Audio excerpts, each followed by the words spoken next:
그날 밤 독고세리는 악몽에서 깨어났다. 꿈속에서 누군가가 한이를 끌고 가고 있었고 그녀는 숨이 막힐 듯한 공포 속에 눈을 떴다. 그런데 그 꿈은 단순한 꿈이 아니었다. 그날 아침 독고세리는 자신의 차 유리에 낯선 손글씨가 남겨져 있는 걸 발견했다. 한이는 내 거야 단 5글자. 그 글씨를 본 순간 그녀는 알 수 없는 서늘함에 휩싸였다. 며칠 전의 사고가 떠올랐다. 나영은이 한이와 자신을 향해 차를 몰았던 그날. 경찰은 우발적 사고로 결론지었지만 독고세리는 단순한 충동이 아니었다고 믿고 있었다. 그 사고는 누군가의 계획된 메시지처럼 느껴졌고 그 직후 남겨진 저 협박 같은 문장은 우연일 리 없었다. 독고세리는 곧장 오범수를 찾아갔다. 오범수는 그녀의 말에 놀라움을 감추지 못했지만 의인의 냉정을 되찾고 주변 CCTV를 확보해 보기로 했다. 그러나 이상하게도 그날 그 시간대의 CCTV는 전부 지워져 있었다. 오범수는 이 사건이 단순한 감정 싸움이 아니라는 것을 직감했고 한동석에게 연락했다. 한동석은 요즘 마광숙 문제로 정신이 없었다. 병원에서 퇴원한 마광숙은 몸 상태가 완전하지 않았지만 예정돼 있던 해외 출장을 강행했다. 술도가의 국제 박람회 참석이 목적이었으나 마광숙은 며칠 전부터 머리가 깨질 듯 아팠고 어지럼증에 시달렸다. 결국 해외 체류 중 쓰러진 마광숙은 급히 귀국했지만 MRI 검사 결과는 충격적이었다. 폭발 사고의 후유증으로 뇌에 작은 혈관이 파열됐고 그로 인한 합병증이 서서히 진행 중이라는 진단이 내려졌다. 공주실은 의사의 말을 듣고 나서야 마광숙의 상태가 단순한 피로가 아니었다는 걸 깨달았다. 그녀는 박정숙 여사를 원망했다. 박정숙 여사가 행사에 마광숙을 대표로 보냈기 때문이었다. 그 선택이 결국 마광숙을 병들게 한 셈이었다. 그런데 이상한 건 마광숙의 진료 기록이 누락되어 있었다는 점이었다. 병원 측에서는 분명 입원 기록이 있었다고 했지만 며칠 전 누군가의 요청으로 삭제됐다는 것이다. 공주실은 즉시 오강수를 불러 조사에 나섰다. 오강수는 자신이 알고 있던 몇몇 병원 인맥을 통해 기록 삭제 요청자가 독고탁임을 알아냈다. 독고탁은 왜 마광숙의 진료 기록을 없애려 했던 것일까?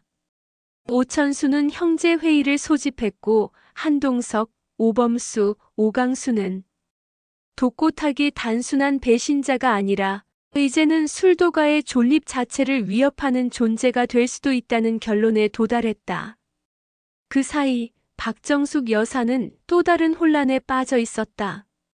마광숙의 병세보다 더 그녀를 괴롭히는 건 바로 최근 한 기자가 가져온 사진 한 장 때문이었다. 그 사진에는 젊은 시절의 독수리 술도가 창립 멤버들과 함께 박정숙의 남편이자 한동석의 장인이 서 있었다. 여사님, 이 사진이 공개되면 꽤 많은 이들이 입을 다물지 않을 겁니다. 기자는 의미심장한 말과 함께 사라졌다. 박정숙은 결국 가족을 불러 모았다. 그리고 말했다. 박정숙은 천천히 오래된 편지 한 통을 꺼내 테이블 위에 올려두었다. 노란빛이 도는 종이, 흔들리는 손끝, 아무 말도 하지 않아도 모두는 그것이 단순한 과거의 추억이 아님을 직감했다. 이 편지는 내 장인이 내게 보낸 마지막 편지다. 그녀의 목소리는 낮고 단단했다. 편지를 펼치자 곧장 한 문장이 눈에 들어왔다. 나는 당신을 사랑하지만 당신이 선택한 삶을 이해할 수 없다. 나는 그 아이를 인정할 수 없어. 한동안 아무도 말을 하지 못했다. 그 아이가 누구인지 아무도 확신하지 못한 채 박정숙의 말만 기다렸다. 그러나 그녀는 덧붙이지 않았다. 한마디도. 그 침묵 속에서 단 한 사람이 눈빛을 바꾸었다. 한결이었다. 그는 조용히 말했다. 혹시 그 아이가 마광숙 씨인가요? 순간 공기가 얼어붙었다. 박정숙은 고개를 돌려 그를 바라봤다. 처음으로 그녀의 눈이 흔들렸다. 하지만 입술은 굳게 다물어져 있었다. 대답은 없었다. 정정만이 대답을 대신했다. 박정숙은 앉지도 못하고 서서 말을 잇지 못했다. 박정숙은 눈을 질끈 감았다. 그리고 마치 자신에게 하는 독백처럼 낮게 속삭였다. 나는 내가 감당할 수 없는 진실을 세상에 꺼내고 싶지 않았어. 그녀의 말은 더 큰 의문을 낳았다. 그 감당할 수 없는 진실이란 과연 무엇이었을까? 술도가에 숨겨진 비밀은 무엇일까?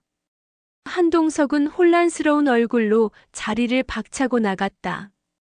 그날 밤 오강수는 조용히 독고탁에게 연락을 취했다. 당신이 뭘 꾸미고 있는지 모르겠지만 이번엔 절대 용서 안 해. 또 술도가를 망치게 그냥 두지 않겠어. 그러나 독고탁은 전혀 위축되지 않았다. 오히려 말했다. 강수야, 나만 끝나는 거 아니야. 이 판 다 같이 무너지는 거야. 그의 말이 예언처럼 다가왔다. 다음 날 아침 독고세리는 또 다른 협박 쪽지를 받는다. 한이를 지키고 싶으면 진실을 덮어. 같은 시각 병실에 홀로 누운 마광숙은 창밖을 바라보며 힘겹게 중얼거렸다. 이젠 정말 시간이 얼마 안 남았나 봐. 문득 그녀의 휴대폰이 진동했다. 익명의 메시지 당신의 병을 모두 알고 있다. 그 진실 모두에게 알릴까? 마광숙은 손을 부들부들 떨며 휴대폰을 내려놓았다. 그녀는 알고 있었다. 이 싸움은 단순한 병과의 싸움이 아니라 과거와의 싸움이며 동시에 가족을 지키기 위한 마지막 전쟁이라는 것을. 그리고 그 시각 공주실은 박정숙의 방을 조용히 열었다. 손에는 오래된 앨범 하나를 들고 있었다. 이제 당신도 숨길 수 없을 거예요. 모든 진실은 결국 드러나게 되어 있으니까요. 독고탁의 진짜 목적이 무엇인지, 마광숙을 협박하는 인물은 누구인지, 그리고 공주실이 꺼내든 앨범 속에는 어떤 충격적인 비밀이 담겨 있는지를 확인해 보시기 바랍니다. 여러분이 상상하는 다음 이야기도 댓글로 남겨주세요. 오늘 이야기 끝까지 함께 해주셔서 정말 고맙습니다. 혹시 재미있게 보셨다면 구독과 좋아요 한 번씩 눌러주시면 제가 다음 이야기도 정성껏 준비하는 큰 힘이 됩니다. 언제나 건강하시고 행복하시길 바랍니다. 감사합니다.